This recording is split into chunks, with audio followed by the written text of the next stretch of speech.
Today on Snowball Reads, A Spot with a View, A Gentleman's Guide to Whiterun by Mikhail the Bard.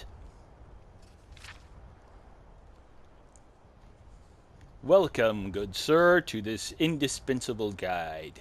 Within these pages, I, your humble author and guide, will describe to you the great city of Whiterun, the jewel of the north.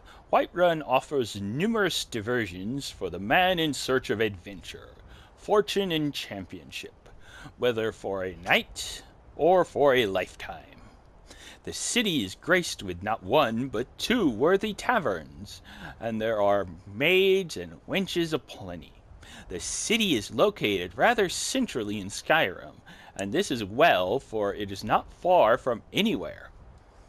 Perched high upon a rocky hill, Whiterun dominates the grassy plains that surround it. High wooden walls protect its denizens from wolves, mammoths, bandits, and other dangers. Not dragon. Lurking beyond. When you first enter through the city's main gate, you will find yourself in the Plains District. This is so named because it is the lowest of the city's three neighborhoods. But here can be found the Bannered Mare, which I count among the finest taverns in all of Skyrim. The scenery within is quite compelling. If you have an eye for the fairer sex, a stout lass named Hulda tends the bar. Don't let that stony Nord exterior fool you, for she is possessed of that same fiery passion that all Nord women try so hard to conceal. Sadia, the barmaid, is an exotic Redguard beauty. She is quite mysterious, and your humble author is determined to learn her secrets. Snowball knows her secrets. Outside the Banner Mare is a modest marketplace, and here is where I find true love. Though I would never deter a fellow hunting hound from the chase, for indeed, why should I author these tomes if not to provide guidance in this very manner? I must ask that you do me this one kindness. Her name is Carlotta Valentia, and she is a magnificent beauty who makes a modest living selling bread and produce in the daylight hours. By the gods, I will make that feisty beauty mine some day. No, Snowball kicked her butt and said, leave her the hell alone. And of course, there are several other services to be found in the Plains District.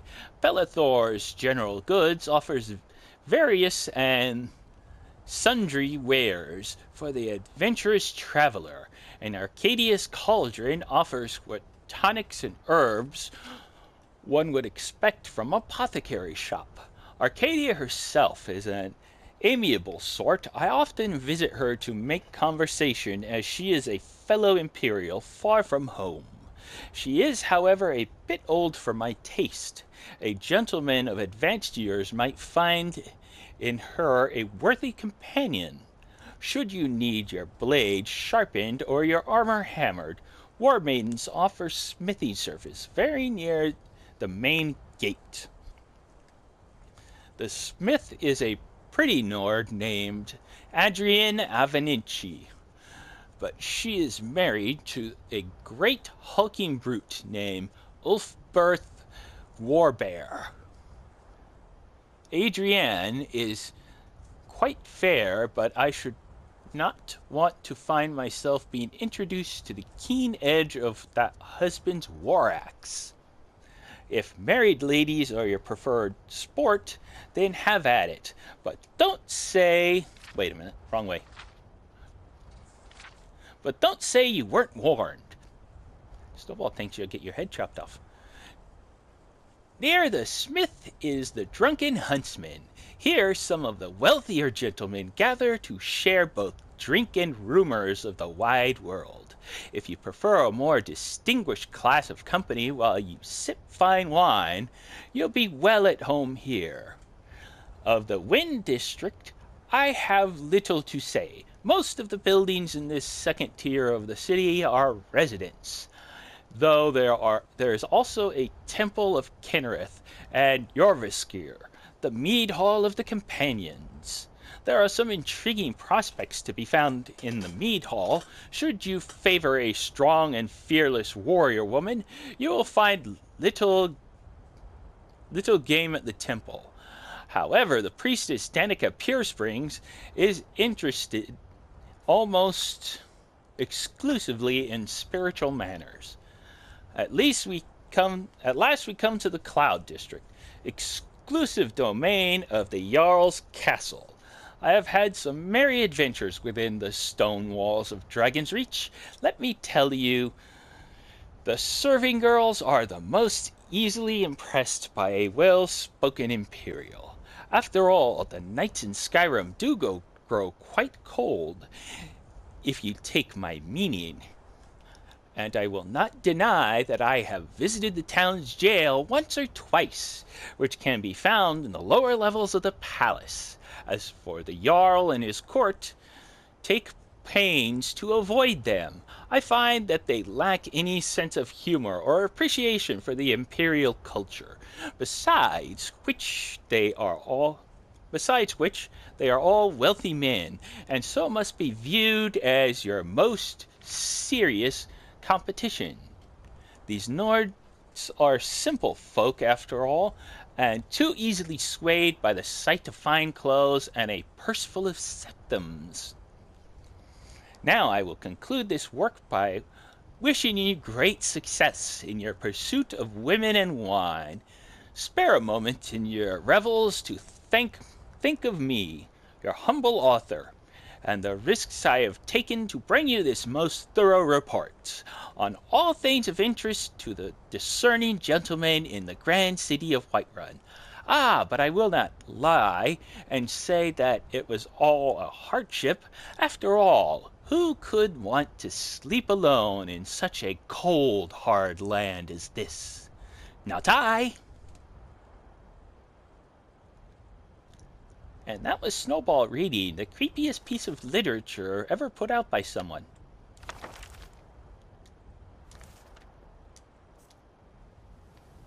Hold on a minute.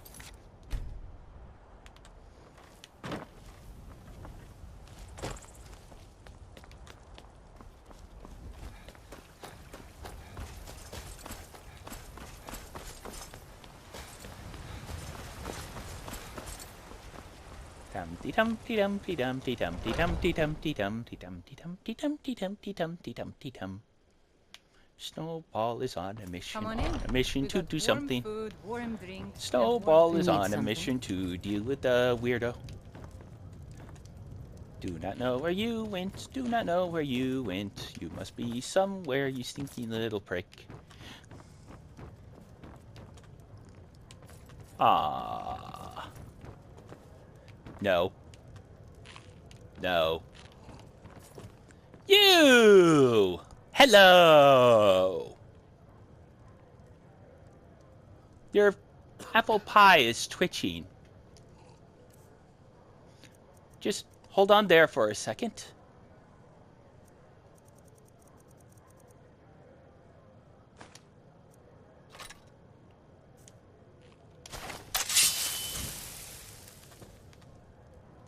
Having a good day. Bye-bye. Oh,